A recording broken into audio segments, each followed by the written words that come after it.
శ్రవణ్ కొద్ది రోజుల క్రితం మనం చూసాం అసెంబ్లీలో సాక్షాత్ సీఎం రేవంత్ బెనిఫిట్ షోలను రద్దు చేస్తాను, టికెట్ ధరలు పెంచేది లేదు అంటూ ఘాటుగా కామెంట్స్ చేశారు. ఈ రోజు సినీ ప్రముఖులందరితో భేటీ అనంతరం చర్చల తరువాత ఆ నిర్ణయాల నుంచి కాస్త ఏదైనా సడలింపు కనిపించే అవకాశం ఉండబోతుందా?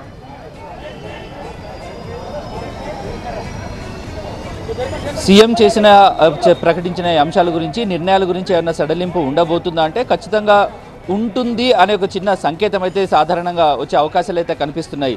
అసెంబ్లీ సాక్షిగా సీఎం రేవంత్ రెడ్డి సంధ్యా థియేటర్ ఘటన పుష్ప 2 సినిమా రిలీజ్ సందర్భంగా సంధ్యా థియేటర్లో జరిగిన ఘటన, రేవతి అనే మహిళ మృతి చెందడం, శ్రీతేజ్ అనే బాబు ప్రాణాలతో కొట్టుమిట్టాడుతూ సివియర్ కండిషన్లో హాస్పిటల్లో ట్రీట్మెంట్ తీసుకుంటున్న ఈ సందర్భాన్ని సీఎం రేవంత్ రెడ్డి అసెంబ్లీ సాక్షిగా పూర్తిగా వివరించడం జరిగింది. అసలు ఏం జరిగింది, సంధ్యా థియేటర్ ఘటనలో ఏం జరిగిందనే విషయాన్ని పూసగుచ్చినట్టుగా అసెంబ్లీ సాక్షిగా చెప్పారు. అసలు అసెంబ్లీలో సంధ్యా థియేటర్కి సంబంధించి సినిమా పుష్ప 2 సినిమా సందర్భంగా జరిగిన ఘటన గురించి చర్చ వస్తుందని అనుకోలేదు. కానీ ఎంఐఎం నేత అక్బరుద్దీన్ అడిగిన ప్రశ్నకు సమాధానంగా సీఎం స్పందిస్తూ మొత్తం కూడా అసలు సంధ్యా థియేటర్ ఘటనలో ఏం జరిగింది, ఎందుకంటే సీఎం మాట్లాడక ముందు వరకు కూడా కొంత స్పెక్యులేషన్ అయితే జరిగింది, కొంత ప్రచారం అయితే జరిగింది.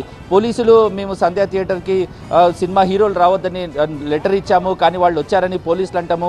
అండ్ ఆ తర్వాత ఘటన జరిగిన తర్వాత తొక్కిసలాట జరిగిన తర్వాత వెళ్ళిపోవాలని మేము చెప్పినా కూడా అల్లు అర్జున్ వెళ్ళలేదని పోలీసులు చెప్పడము. దాని నుంచి అసలు పోలీసుల నుంచి నాకు ఎటువంటి సమాచారం రాలేదు, ఇలా తొక్కిసలాట జరిగినట్టుగా రేవతి అనే మహిళ చనిపోయిన విషయం నాకు తెల్లారి టీవీలో చూస్తే కానీ తెలియలేదు అని ఇటువంటి ఈ కన్ఫ్యూజన్స్ని క్లియర్ చేస్తూ సీఎం రేవంత్ రెడ్డి అసెంబ్లీలో దాదాపుగా 45 నిమిషాల పాటు కేవలం సంధ్యా థియేటర్ ఘటనలో ఏం జరిగింది, హీరో అల్లు అర్జున్ ఎప్పుడు వచ్చారు, అసలు సినిమాకి సంధ్యా థియేటర్ కోసమని పర్మిషన్ ఎప్పుడు తీసుకున్నారు, పోలీసులు ఎప్పుడు 2వ తారీఖు సంధ్యా థియేటర్ వాళ్ళు పోలీసులకు రిక్వెస్ట్ చేశారు, లెటర్ రాశారు, ఇలా ప్రీ రిలీజ్ సందర్భంగా బెనిఫిట్ షో సందర్భంగా cinema unit hero heroine director వస్తారని 3వ తారీఖు పోలీసులు అక్కడ ఎంట్రీ ఒకటే ఉంది, అంతమంది సినిమా హీరో వస్తే మాత్రం చాలా జనాలు గుమిగూడే అవకాశం ఉంటుంది కాబట్టి ఎట్టి పరిస్థితుల్లో సినిమా హీరో రాకూడదంటూ చేసిన లెటరు. ఆ తర్వాత 4వ తారీఖు సాయంత్రం బెనిఫిట్ షోలో పోలీసుల లెటర్ని బేఖాతరు చేస్తూ అల్లు అర్జున్ హీరో సినిమాకి సంధ్యా థియేటర్కి రావడం, సంధ్యా థియేటర్కి వస్తున్న సందర్భంలో ఎంతసేపు ఆర్టీసీ క్రాస్ రోడ్స్లో వేల మంది జనాలు గుమ్మికూడారు. వేల మంది జనాలు గుమ్మికూడిన సందర్భంలో ఆ ఓపెన్ టాప్ జీప్ ఏదైతే ఉందో, వ్యాన్ అయితే ఉందో, రూఫ్ టాప్ నుంచి పైకి వచ్చి అల్లు అర్జున్ అభివాదం చేస్తూ ప్రజలకి చేతులు ఊపుతూ అభివాదం చేస్తూ దాదాపుగా 45 నిమిషాలు, కేవలం ఒక 100 నుంచి 150 మీటర్ల దూరం వెళ్ళటానికి వేల మంది జనాల్లో 45 నిమిషాల పాటు ఒక ర్యాలీగా అల్లు అర్జున్ థియేటర్లోకి వెళ్ళటం, థియేటర్లోకి వెళ్ళిన సందర్భంలో ఆ గేటు తలుపులు ఒక్కసారిగా తెరుచుకోవటం, గేటులు తెరుచుకున్న సందర్భంలో రేవతి కొడుకు అలాగే అతని భర్త, అతని కుమారుడు, కూతురు ఎలా విడిపోయారు, తొక్కిసలాట ఎలా జరిగింది, పోలీసులు అల్లు అర్జున్ని కలిసే ప్రయత్నం చేశారు. ఫస్ట్ చికటపల్లి సిఐ వెళ్ళి అల్లు అర్జున్ కలిసి ఇక్కడి నుంచి వెళ్ళిపోవాలని చేసే ప్రయత్నం చేశారు, కానీ అక్కడ సంధ్యా థియేటర్ యాజమాన్యం అయిండొచ్చు, లేదంటే బౌన్సర్లు అయిండొచ్చు, పోలీసుల్ని అల్లు అర్జున్ వరకు వెళ్లేందుకు అనుమతి ఇవ్వలేదు. ఈ నేపథ్యంలోనే మొత్తం కూడా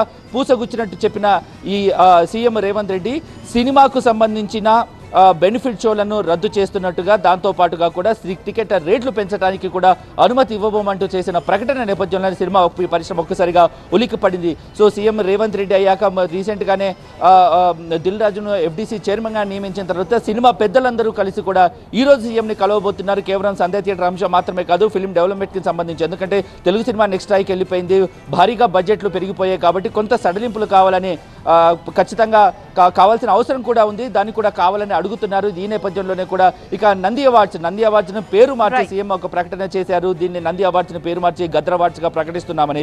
సో ఈ మొత్తం నేపథ్యంలో కూడా ఈ అవార్డ్స్కి సంబంధించి, సినిమా రేట్లకు సంబంధించి, సంధ్యా థియేటర్ ఘటన గురించి, సినిమా ఇండస్ట్రీ బెనిఫిట్ గురించి సీఎంతో పూర్తి స్థాయిగా చర్చ జరగబోతోంది.